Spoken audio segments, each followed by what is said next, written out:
La revista El Doctor en Casa presenta su programa El Doctor en Casa TV.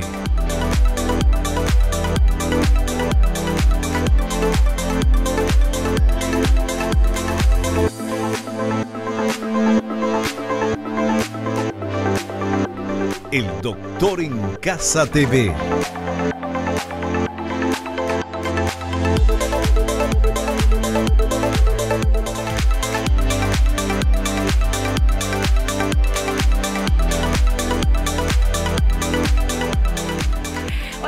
Hola, ¿cómo están todos? Muy, pero muy bienvenidos. Esto es El Doctor en Casa.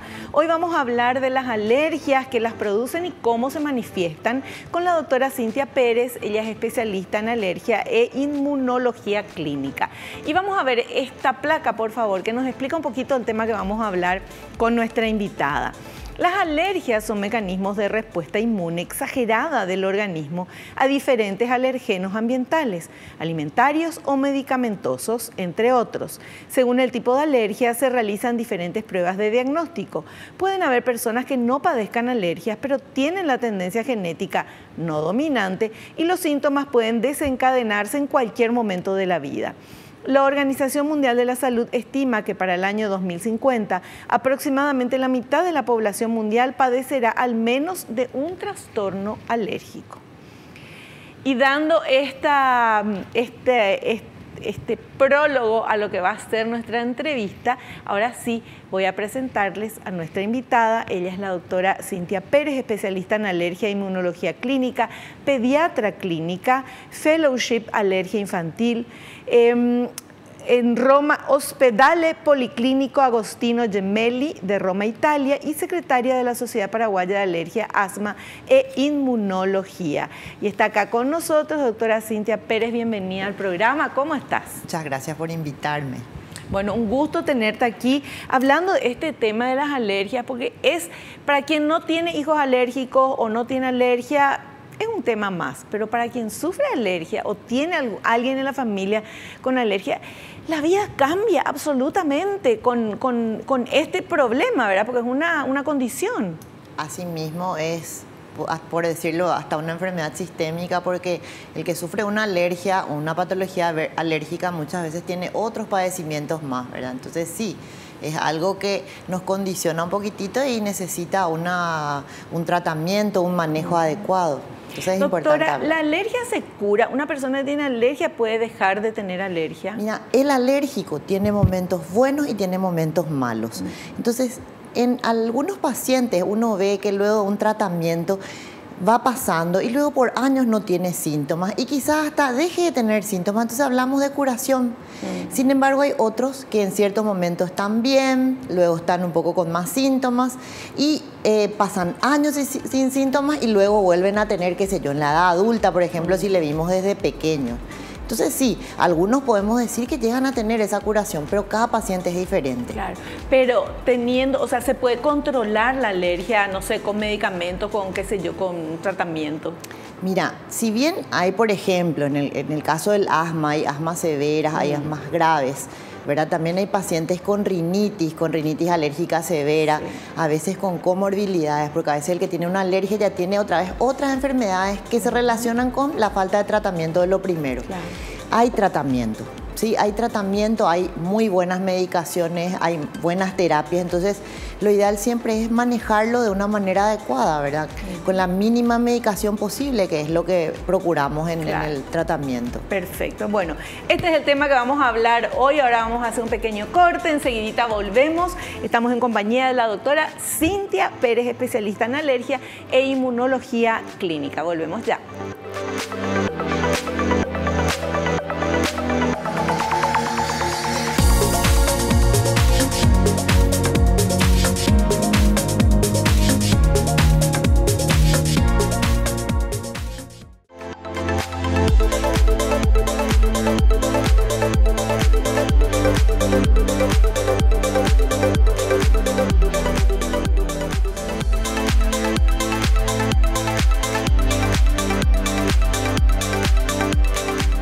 Bueno, continuamos hablando de este tema tan importante, el tema de las alergias. qué las producen y cómo se manifiestan. Y hay millones de alergias, hay varias alergias, seguramente vos conocés a personas alérgicas, yo fui alérgica, entonces hay curación, puede haber un tratamiento y después te olvidás dependiendo de qué tipo de alergia tengas. Pero lo importante es el control, ¿verdad? El ir al médico y que este médico te controle, vea y vos puedas hacer una vida normal, porque al final eso es lo que queremos. Sí, lo que queremos realmente es una buena calidad de vida. Claro. Siempre se habla de eso en todas las patologías y la alergia es una más. ¿Por qué? Porque un paciente que no controla los síntomas de alergia, por ejemplo, no duerme bien, tiene días de ausentismo escolar, ausentismo laboral. Entonces, por eso que decimos que si hacemos un buen plan de tratamiento, estos pacientes pueden pasar una mejor vida, o sea, claro, estar controlados. Tal cual. Bueno, ¿cuál es la alergia más común en nuestro país? Porque dependiendo también del lugar donde uno vive, son las alergias, ¿verdad? Sí. Bueno, podemos hablar que la rinitis alérgica es una de las enfermedades respiratorias, inclusive hasta más frecuentes, ¿verdad? Dentro de la población. Y también es algo que vemos mucho en la población paraguaya. Ya hace como 10 o 20 años se realizó un estudio en el cual se determinó que de adolescentes paraguayos más o menos había un 40% que tenía síntomas de rinitis alérgica. ¿Qué es eso común, verdad? El síntoma del estornudo, congestión, mocos en la nariz, que a veces uno piensa vivo resfriado, pero sin embargo ya es la rinitis alérgica. Y bueno, ¿a qué puede deberse? A un aeroalergeno, al ácaro, al bichito del polvo, por ejemplo. Entonces hasta podemos decir que esa es una de las alergias más comunes en nuestro país. Perfecto. Bueno, y todo tiene tratamiento y todo tiene solución. Eso es lo importante. En el programa vamos a hablar de todas las alergias y los tratamientos, pero ahora ya le spoileamos un poco diciéndole que hay solución, ¿verdad? Sí, claro, hay un plan de tratamiento. Perfecto. Bueno, entonces ahora vemos este primer material que habla de la alergia al polvo. La alergia al polvo. El polvo de casa es la principal fuente de alergenos del interior de las viviendas y es un ecosistema complejo, compuesto por una mezcla de materia inorgánica y orgánica que incluye escamas de piel humana, fibras, esporas de hongos, bacterias, virus, pólenes, insectos, derivados dérmicos de animales, restos de alimentos, plantas de interior y ácaros. El material inorgánico que contiene el polvo no produce sensibilización alérgica, mientras que el componente orgánico existente puede actuar como irritante o como alergeno.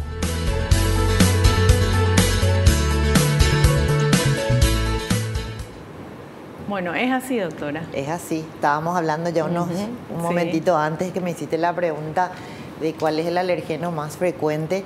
Y sí, la alergia al ácaro es una de las alergias más frecuentes.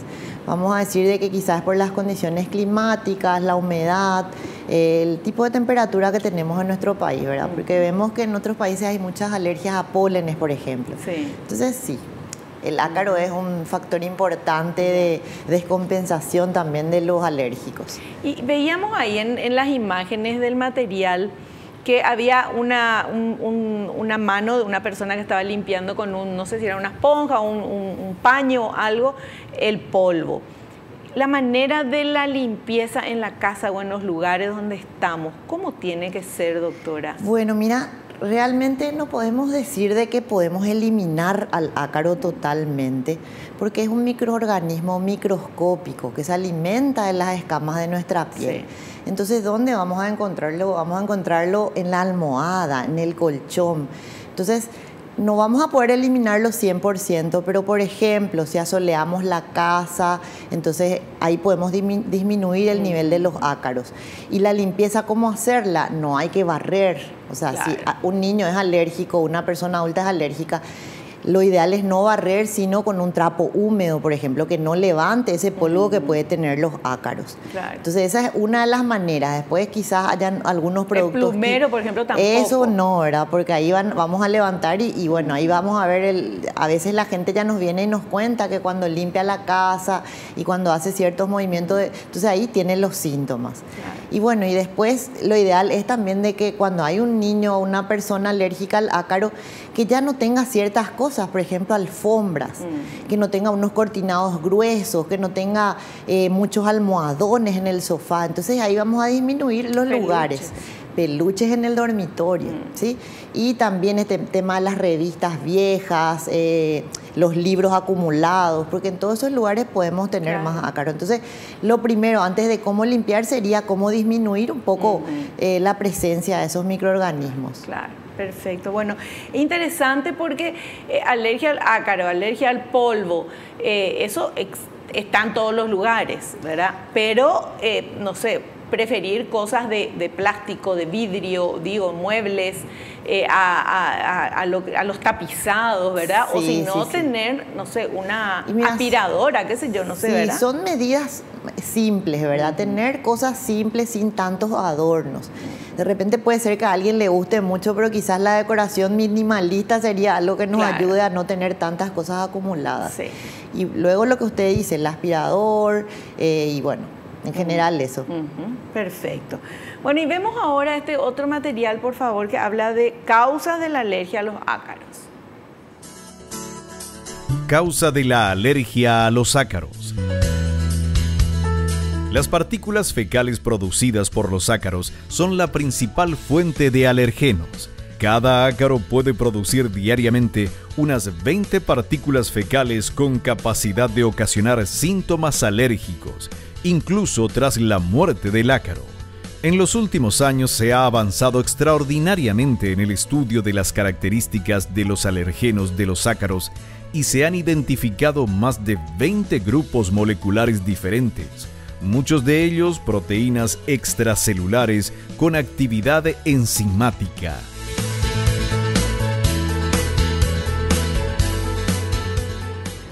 Bueno, entonces después de ver esto, todo el mundo está pensando que hago con la escoba. Ya no hay que usar la escoba, hay que repasar o por lo menos que la persona que tiene la alergia no esté en ese momento ahí, ¿verdad? Sí, justamente es una de las medidas, ¿verdad? Ahora también hablamos del tapaboca, que quizás puede servir para una persona que vive sola y que tenga que hacerlo, ¿verdad? Claro. Pero lo ideal, como dijimos, ¿verdad? Disminuir un poquito el nivel de los ácaros, o sea, la cantidad. Y vimos ese bichito que no vemos, ahora lo vimos con la vista del microscopio y vemos que es algo realmente horrible. Sí. Horrible, doctora. Sí. Bueno, ¿y cada cuánto hay que cambiar las almohadas, por ejemplo? ¿O cómo se limpian? No hay no sé, tirándole alcohol, no se le mata los ácaros, no hay nada. ¿Qué podemos hacer además del sol? Bueno, mira que están las fundas para colchones y para almohadas, las fundas antiácaros. Sí, eso existe. Y cuando vemos un poco en los libros, son recomendaciones, ¿verdad? No tienen demasiada evidencia, pero pueden funcionar un poco. Entonces nosotros muchas veces le decimos a los pacientes también cosas como poner esos elementos una vez a la semana en el sol, por ejemplo, ¿verdad? Si se puede, de repente también puede ser que la funda para estas colchones y almohadas funcionen un poquito, ¿verdad? Claro. Pero son esas medidas un poco más bien simples, ¿verdad? Y bueno, cada cuánto cambiar la almohada. En algún lugar creo que leí que por lo menos una vez al año. Y eso es algo que a veces no nos damos cuenta, y si sigue siendo cómoda la tenemos por 3 o 4 años. Sí. Y ni qué hablar del colchón. Claro, sí. ¿Te imaginas la cantidad de ácaros ahí? Sí, así mismo. Conviviendo. Sí, así mismo. Y bueno, y aspirar también, aspirar un poco. Y de repente puede ser que algunas sustancias de limpieza ayuden también, ¿verdad? Pero también tenemos que tener en cuenta que cuando tiramos los aerosoles, el paciente alérgico puede tener síntomas por esos aerosoles, o sea, tiene que hacerlo con cuidado también. Claro. No, es importante saber todos estos detalles para cuando una persona tiene alergia. ¿Y qué pasa si en la familia hay un alérgico? Todo el mundo tiene que estar atento a eso, ¿verdad? Y hay que procurar ayudarle a la persona alérgica, ¿verdad? Es más, si solo uno es alérgico, mira, yo cuando va al paciente y le hago luego hacerle la prueba de alergia, estas recomendaciones que estamos hablando con la fotito del ácaro le doy por escrito para que todos sepan a qué es la alergia. Entonces, lo primero es la felicidad del niño cuando le decís no tenés que barrer, ¿verdad? Pero entonces ahí le decís, pero puedes repasar. Entonces hay que darle las tareas también cada uno tiene que hacer algo en la casa, pero bueno, podemos dividir en cosas que el alérgico sí puede hacer y el resto le ayudan lo demás. Entonces, bueno, está bien que se ayuden todos en la familia. Claro. Bueno, y en tu experiencia, doctora, en este caso de la alergia a los ácaros, al polvo, ¿quién mejora más rápido? ¿Un niño, una persona adulta? Contanos un poquito en tu experiencia, qué cosas nos podés contar de tus pacientes, ¿verdad? Bueno, mira, te cuento que cada paciente es diferente. Entonces nosotros le hacemos un mismo tratamiento a una persona y viene a los 2 o 3 meses y te dice, funcionó, doctora. O de repente te dicen, ya estoy, ¿verdad? Entonces, y hay otro paciente que puede seguir con los mismos síntomas. En los adultos muchas veces vemos que vienen con 10 años, 15 años, que nunca recibieron un spray nasal de corticoides para su tratamiento de rinitis alérgica. Entonces, ¿qué podemos decir? Que el niño como que tiene todavía menos complicaciones de la alergia. Porque bueno, empezó a los 4 y la mamá le trae a los 5, a los 6, a veces inclusive a los 7. Pero el adulto a veces viene después de 10 a 15 años de tener los síntomas. Entonces a veces al adulto ya le tenemos que ver con el otorrino, ver si ese adulto ya no tiene hipertrofia de cornetes o alguna otra complicación después de tantos años de rinitis alérgica.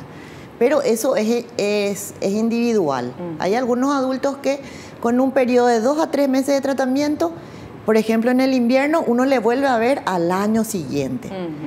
Porque, por ejemplo, sus síntomas empeoraban en el invierno cuando había más virosis. Entonces, tenemos que ver cada paciente particular. Y sí, es todo, cada uno, como decís, es diferente. Y por varios factores pueden ser eso, ¿verdad? De repente las condiciones ambientales. De repente hay uno que vive luego frente a una ruta donde hay mucho polvo, qué sé yo, ¿verdad? Y sin embargo el otro no, ¿verdad? Entonces cada paciente otra vez tiene un juego de varias cosas que pueden influir en la evolución de su enfermedad. ¿Y qué hace que una persona sea alérgica o no? Porque vemos que en una familia puede haber un alérgico y los otros no, pero el papá, la mamá, una carga genética, sí. ¿Cómo viene la mano? Bueno, la carga genética es importante, ¿verdad? Nosotros hablamos de que si un papá o una mamá es alérgica, hasta hay un 30% de posibilidades de que ese hijo que tiene sea alérgico, ¿sí? Y si dos son alérgicos, tanto mamá como papá, hasta un 80%. Entonces, bueno, ahí vemos también que por más que tengamos mamá y papá alérgica, hay un pequeño grupo que puede no ser alérgico. Pero sí, la carga genética es importante, muy importante. ¿Y uno puede saber ya cuando nace el hijo si va a ser alérgico a algo? Hasta ahora no hay mucho para predecir quién va a desarrollar la alergia. Entonces, no podemos prometer cosas, bueno, este niño va a ser, nos vamos por probabilidades. Y luego va a influir las condiciones ambientales, de repente el país en el que está puede influir, varias cosas, pero realmente al nacer es muy difícil. Claro. Bueno, y en este caso, porque después vamos a seguir hablando de otro tipo de alergias, pero en este caso la alergia al polvo, a los ácaros, ¿puede ser grave?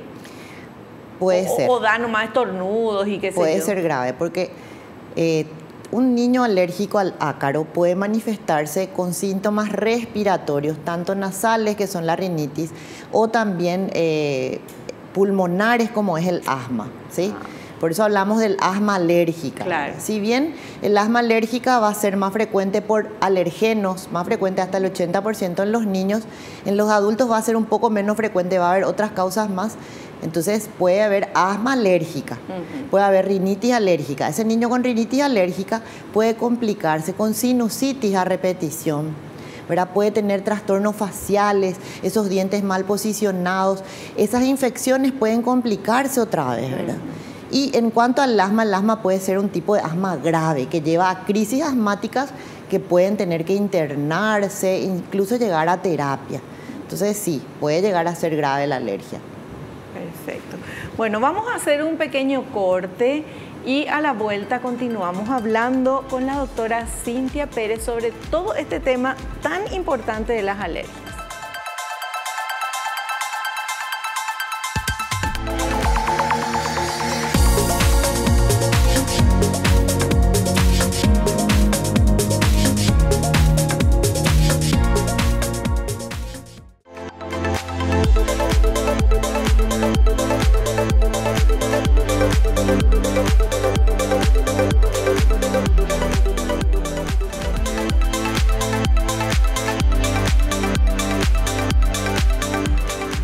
Bueno, continuamos hablando con la doctora Cintia Pérez y ahora tenemos, que ya hablamos, ¿verdad? Pero vamos a ver este material sobre la rinitis. Cuando te chorrea la nariz. Vamos a ver. La rinitis es la inflamación de la mucosa nasal, estornudos repetidos, congestión nasal y abundante secreción de moco, rinorrea, generalmente acompañados de inflamación, conjuntivitis de la membrana que recubre el ojo. De ahí el término de rinoconjuntivitis. Puede asociarse con frecuencia a la presencia de asma, lo cual constituye la forma de presentación más típica del paciente alérgico a antígenos ambientales.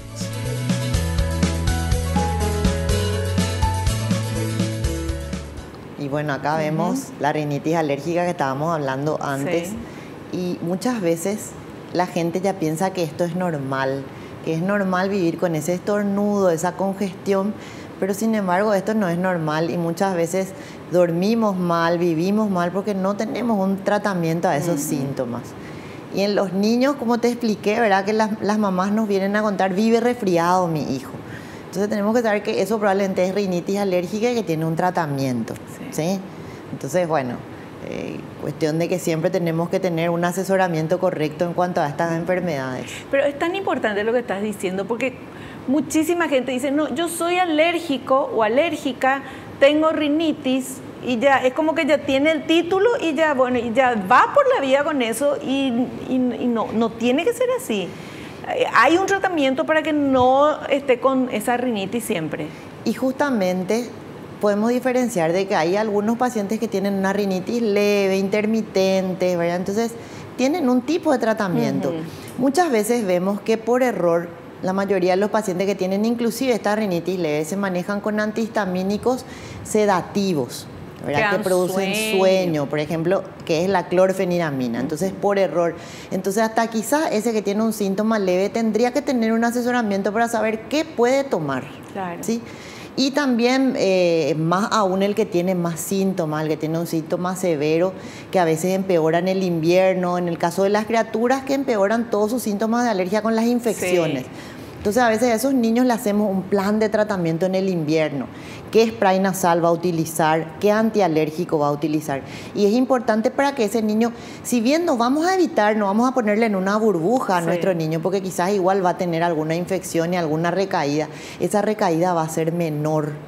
¿Sí? Entonces el niño alérgico no tratado va a tener infecciones quizás hasta más severas. Claro. Entonces es importante ese seguimiento del niño alérgico. ¿Y ese spray nasal sí o sí todos tienen que tener? Bueno, primero tenemos que saber porque el spray nasal de corticoides es el tratamiento de preferencia para el paciente que tiene una rinitis moderada persistente. ¿Sí?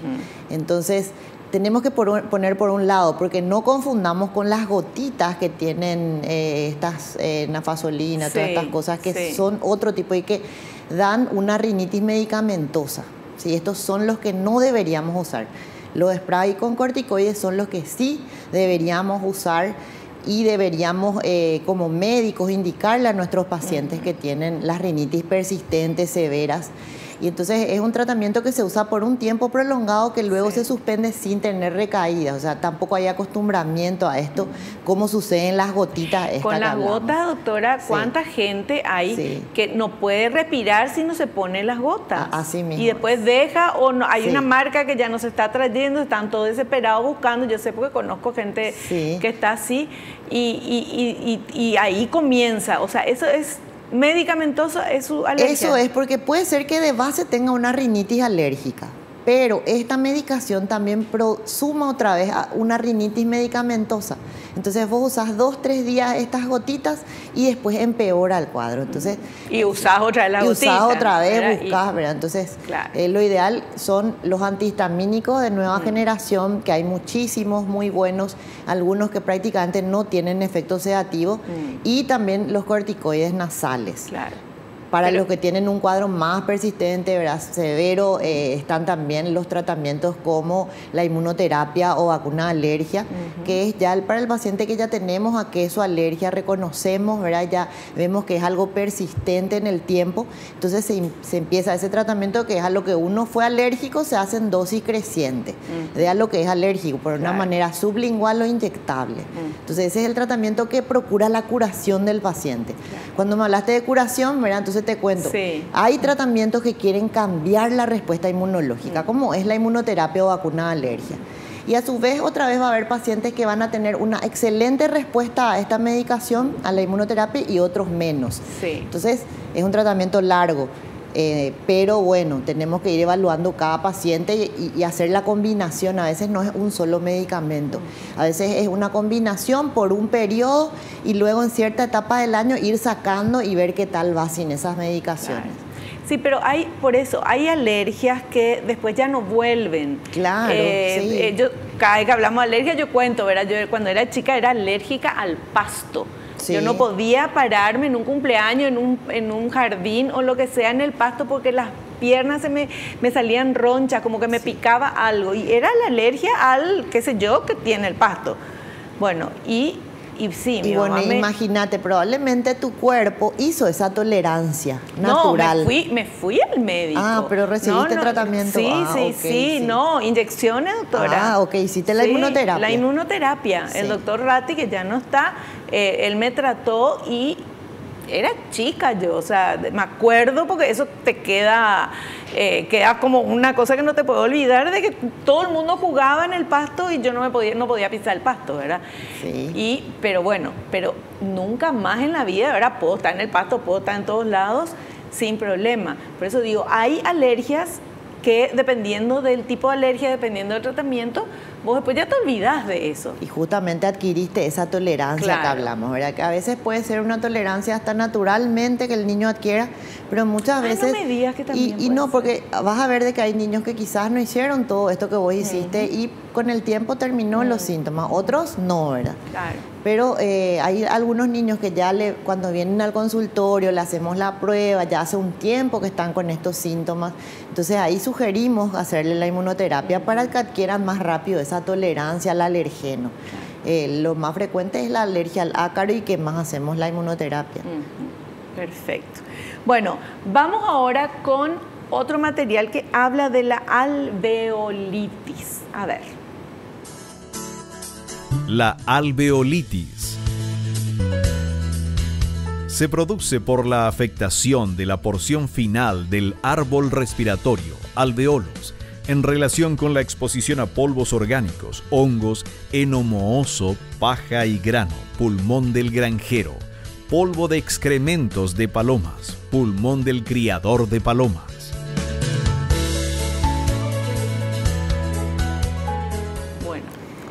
Y vemos que hay afecciones que también están relacionadas al ambiente laboral, ¿verdad? O sea, son tipo las asmas ocupacionales. No son demasiado frecuentes, pero cuando un paciente viene y nos cuenta que tiene síntomas respiratorios, y entonces, por eso es que siempre el médico, en especial los alergistas, los pediatras, tenemos que hacer una buena historia clínica. Entonces ahí vemos que hay síntomas respiratorios y asma ocupacional, por ejemplo, en este tipo de trabajadores, en los que trabajan en los harineros, los que trabajan en panaderías y en las fábricas textiles también. Claro. Entonces, que es por el particulado de donde está expuesto. Entonces, muchas veces lo recomendable es que estos pacientes cambien de área de trabajo o quizás a veces también de actividad laboral. Entonces es algo que puede suceder. Sí, pero qué difícil una persona que está trabajando, que consiguió trabajo, que está trabajando y se manifiesta esta alergia. Lo más fácil es dejar de estar donde está lo que te produce la alergia, ¿verdad? Pero en este caso trabajo es medio complicado. Sí, por suerte mira que muchas veces tenemos la ayuda de la gente donde está el paciente, ¿verdad? Que nos piden una nota explicando lo que está y le cambian de sector, por ejemplo, ¿verdad? La mayoría de las veces hay una acomodación de ese personal a otros sectores. Claro. Por supuesto, esto va a ir acompañado de un tratamiento, pero a veces Cuando el paciente cambia de sector y ya no está tan en contacto con eso, entonces mejora. Es diferente que cuando es algo en tu casa, por ejemplo, ¿verdad? Un paciente que tiene una fábrica en su casa, entonces cuesta un poquito más. Claro, porque para hacer el tratamiento, para que el tratamiento sea más efectivo, más rápido, la persona tiene que alejarse de eso que le da alergia. Claro, lo ideal es eso, Sí. ¿verdad? Cuando uno puede evitar ese Claro. alergeno, esa sustancia que le está produciendo los síntomas. Entonces, bueno, de repente mucha gente viene y te comenta algo que no puede evitar. Por ejemplo, el ácaro no puede evitar, el polen de repente no puede evitar porque tenés que salir a la calle. Pero de repente esto laboral quizás se pueda hacer un poquito más fácil. Claro, entendido. Bueno, y vamos a ver ahora este tema, alergia respiratoria en los niños. Las alergias respiratorias en niños. Si un niño realiza varios estornudos seguidos, tiene mocos acuosos y transparentes, le pican y lloran los ojos, pero no tiene fiebre ni malestar general, se piensa en una alergia respiratoria. En los casos graves, puede provocar asma, aunque en menores de 4 años esta afección suele deberse a hiperreactividad bronquial.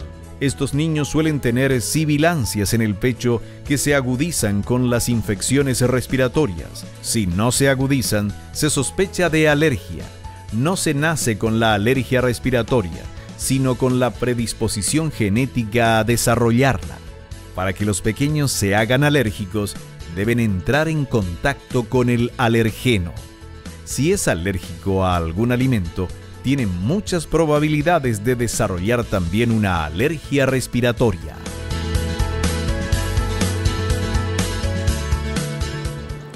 Y esto último que habló, ¿verdad? De que cuando son chicos y tienen alergias alimentarias, pues pueden desarrollar, entra dentro de lo que se llama marcha atópica o marcha alérgica, que el niño de pequeño puede tener alergias alimentarias, problemas de la piel tipo dermatitis atópica. Esto va mejorando a los 2 a 3 años y luego a los 4 o 5 tiene los síntomas respiratorios.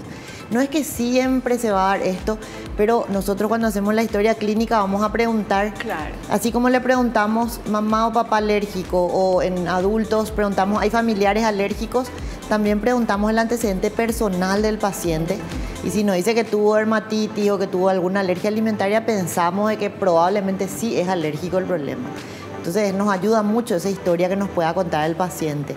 Claro, perfecto. Bueno, doctora, hacemos un pequeño corte. Sí, ¿cómo no? Y enseguida volvemos con más sobre las alergias.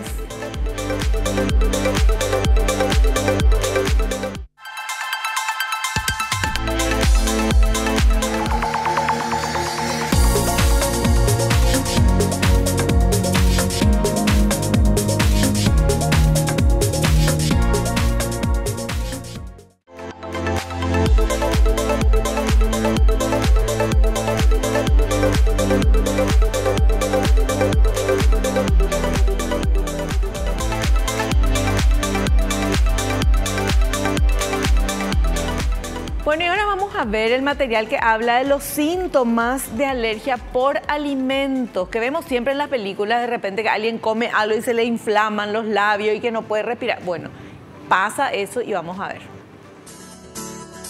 Síntomas de la alergia por alimentos. Puede presentarse con síntomas bastante heterogéneos, desde síntomas digestivos como náuseas, vómitos y diarrea. Otras veces síntomas cutáneos como ronchas e hinchazón de labios y párpados, así como síntomas respiratorios como tos seca, opresión torácica y chillido en el pecho, cuando se ven afectados varios órganos e incluso existe una disminución dramática de la presión arterial que puede llegar al paro cardiorrespiratorio. Hablamos de shock anafiláctico por alergia a un determinado alimento. Bueno, entonces en esta parte pudimos ver lo que es la reacción anafiláctica. O sea, la anafilaxia es una enfermedad grave, potencialmente mortal. Por suerte, la minoría de las alergias alimentarias nos van a dar esta sintomatología, pero bueno, sí, podemos tener pacientes de que el paciente que tiene este cuadro con una mínima cantidad de ese alergeno, o sea, no importa si tomó un vaso de leche o una cantidad mínima. Entonces puede desarrollar todos estos síntomas. Justamente nosotros teníamos una paciente así, que inclusive en un momento procuramos hacer un tratamiento de desensibilización, pero cuando llegó a una cantidad, podía tolerar 1 ml, 2 ml, pero cuando llegó a 30 ml volvió a tener las reacciones alérgicas. ¿Y alérgica a qué era? A la leche. A la leche. Que es lo infrecuente, porque hablamos de una niña ya de 9 años, que hasta los 9 años persistía con esa alergia, inclusive la alergia severa, tipo anafiláctica. Entonces, como te dije, hay un poco una variedad, y ya lo decía en lo que escuchamos, que es heterogéneo. Pero en alergia alimentaria también tenemos que saber que existen 2 tipos. La no IgE mediada, que da más dolor abdominal, diarrea, cólicos, y lo suele ver el gastroenterólogo. Y la IgE mediada, que es en las que están estos grupos de anafilaxias y estos grupos de ronchas y lesiones de piel, a veces acompañados de dolores abdominales y síntomas respiratorios, que es la IgE mediada, que es la que va más junto a nosotros los especialistas en alergia. Y entonces, bueno, ¿qué tiene que ser para que sea realmente alérgico? Tiene que haber una relación temporal. Si el niño comió maní y entonces reaccionó a los 10, 20 minutos, hasta las 2 horas, hablamos de que probablemente haya una alergia al maní. Y esto se repite en el tiempo. Es diferente de ese niño que quizás comió un chocolate y a los 2 días tiene ronchas. O a las 24 horas. Ese caso segundo que les hablo del chocolate probablemente no es una alergia alimentaria. Entonces nos complicamos un poquitito, porque no todo paciente que tenga ronchas, inclusive ese edema de labios, va a ser un paciente alérgico. Entonces otra vez tenemos que entrar en que hay que hacer un diagnóstico correcto para evitar dietas innecesarias, que es lo que a veces vemos en el consultorio. Niños que tenían, por ejemplo, asma y rinitis alérgica, que por ahí le hicieron un estudio a la leche, vino positivo. Entonces no tenía síntomas congruentes con alergia alimentaria, pero le sacan los alimentos por mucho tiempo, 2 a 3 años. Y es mucho en un niño. Sí, y que son dietas innecesarias, porque a veces lo hacen por estudios, entonces no. En la alergia alimentaria hay que valorar el estudio que hagamos laboratorial o el prick test que hagamos los especialistas con el cuadro clínico. Entonces a veces hay que hacer pruebas de tolerancia, o sea, eso que sospechamos, ingerir el niño. Si es una anafilaxia, por supuesto, vamos a esperar un tiempo, un proceso, ¿verdad? Vamos a fijarnos más en otras cosas, y cuando hagamos esas pruebas de tolerancia lo vamos a hacer en el hospital, ¿verdad? Nosotros, los especialistas en este tratamiento. Entonces, hay una variedad. ¿Sí? ¿Cuáles son los alimentos que comúnmente dan alergia? Los alimentos que dan alergias son, en los niños pequeños, pueden ser la leche, el huevo, ¿verdad? De repente cuando empieza ya el tema de los pescados, puede ser también el maní. En los más adultos también a veces ya también los frutos de mar, por ejemplo. Y también el trigo, ¿sí? Entonces también está en el grupo de alimentos, o sea, de frecuencia. Pero lo que más vemos en pequeños es el huevo y la leche.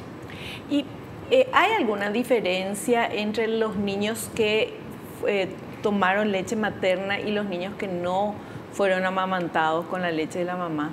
Realmente, por eso es que se pregona mucho de mantener la lactancia materna hasta cierta edad, exclusiva hasta los 6 meses, inclusive persistir, porque en la alergia alimentaria tiene un efecto, digamos, protector, porque si vos a un niño de 3 o 4 meses ya le das esa leche de vaca entera, entonces ya va a ser un contacto más temprano de lo que podía haber sido. Entonces sí, protege la lactancia materna. Y sí, tenemos que hacer un poco lo adecuado en cuanto a los tipos de leche o a la preparación, porque si uno tiene una leche entera y tiene el niño 8 meses y eso es lo que tiene, también tiene una forma de prepararse esa leche para que el niño pueda consumir. Pero por eso es que están las fórmulas adaptadas para cada edad. Claro, perfecto, perfecto. Bueno, y vamos ahora con este otro material que habla de la anafilaxia. Manifestaciones de la anafilaxia.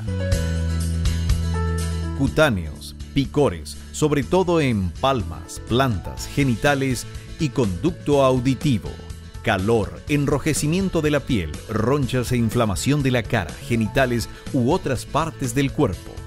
Tracto respiratorio, congestión y picor nasal, estornudos, rinorrea, afectación faríngea con picor, sensación de presión en la garganta, tos, sibilancias, disfonía e incluso dificultad para tragar.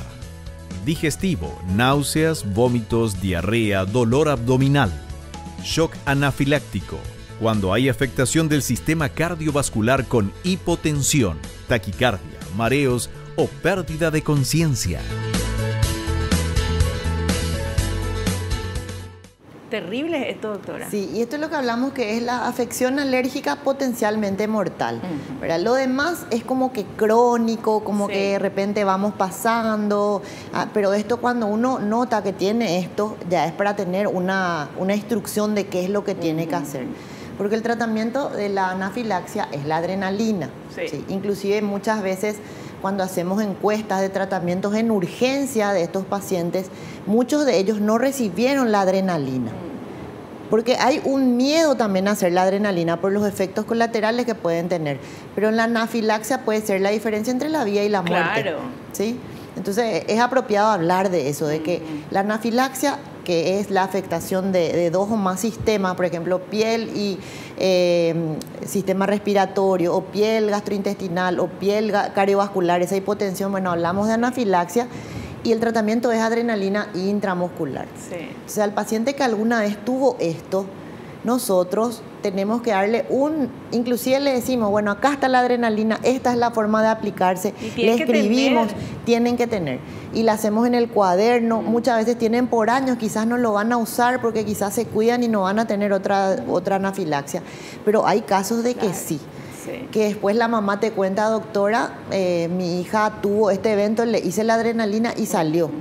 Entonces, y sí, porque es salvar la vida. Es salvar la vida. Y imagínate gente que vive en el interior, ¿verdad? Que va a tardar 1 hora en llegar al centro asistencial. Ella se murió antes. Con más razón. Claro. Y la anafilaxia tenemos que saber que a veces está relacionado con un alimento. Entonces, genial, ese alimento se evita. Pero la anafilaxia a veces se da en un contexto de pacientes que no saben a qué hicieron esa anafilaxia. ¡Ay, qué peligro! ¿Eso y hay veces cómo? Se repite 2 o 3 veces en la vida y no sabemos todavía qué es.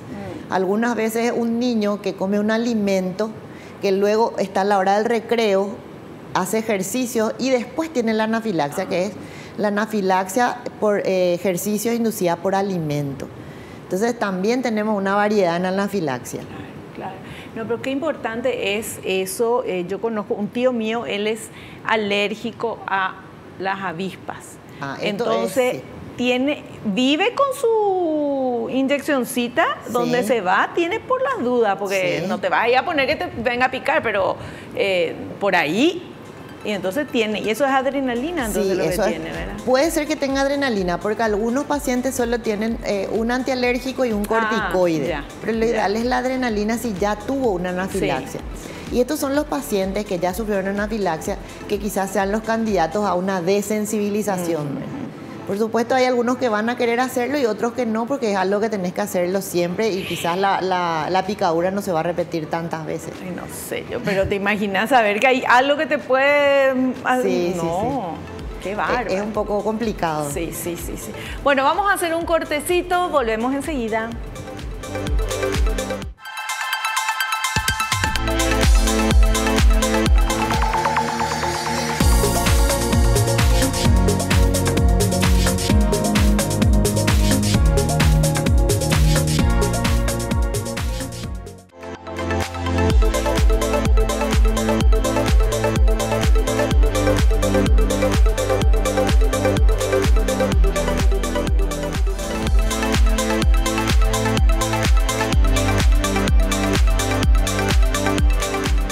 Bueno, y en este bloque, doctora, te cuento, vamos a ver las consultas que la gente que está viendo el programa nos está haciendo a través de las redes sociales.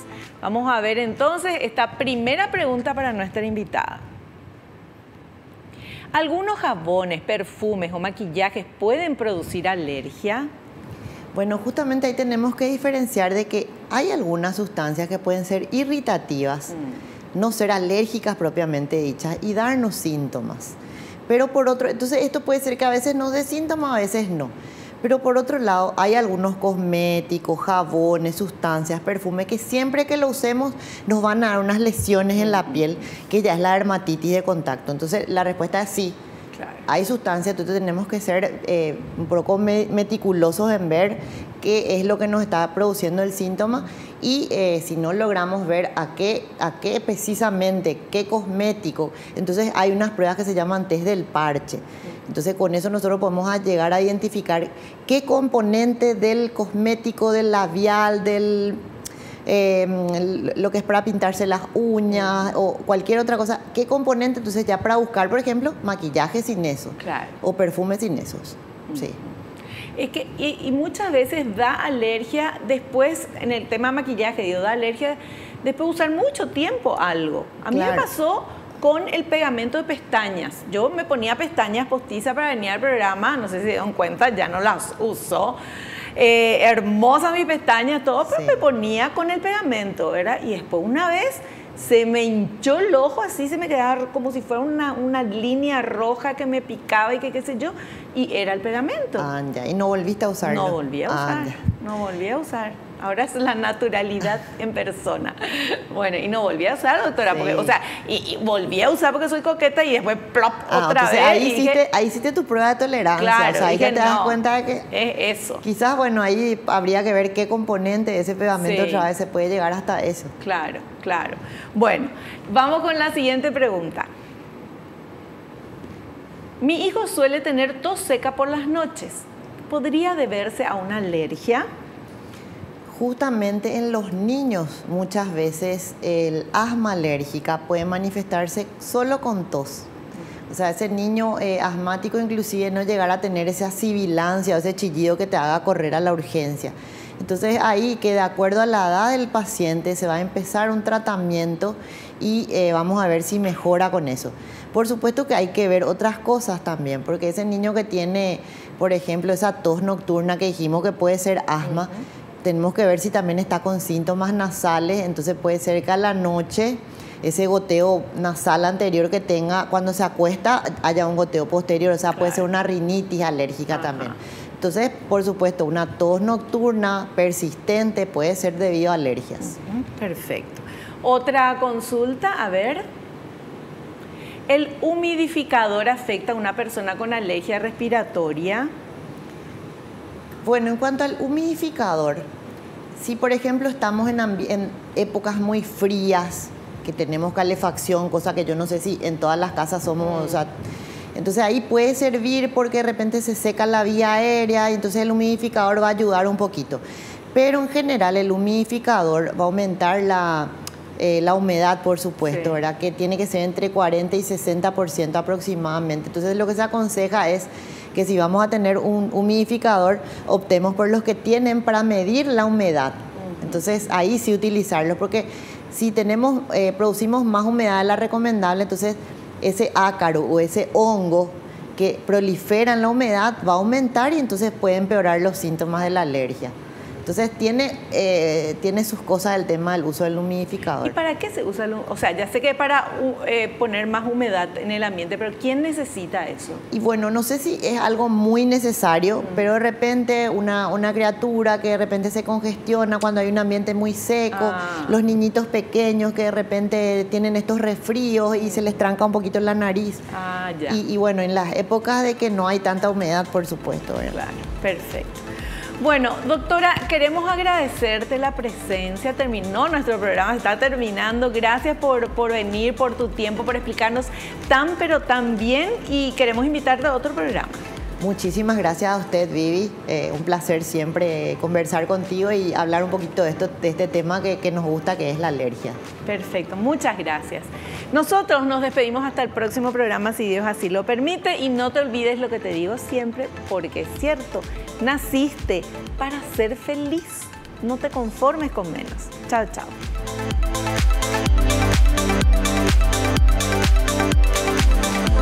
La revista El Doctor en Casa presentó su programa El Doctor en Casa TV.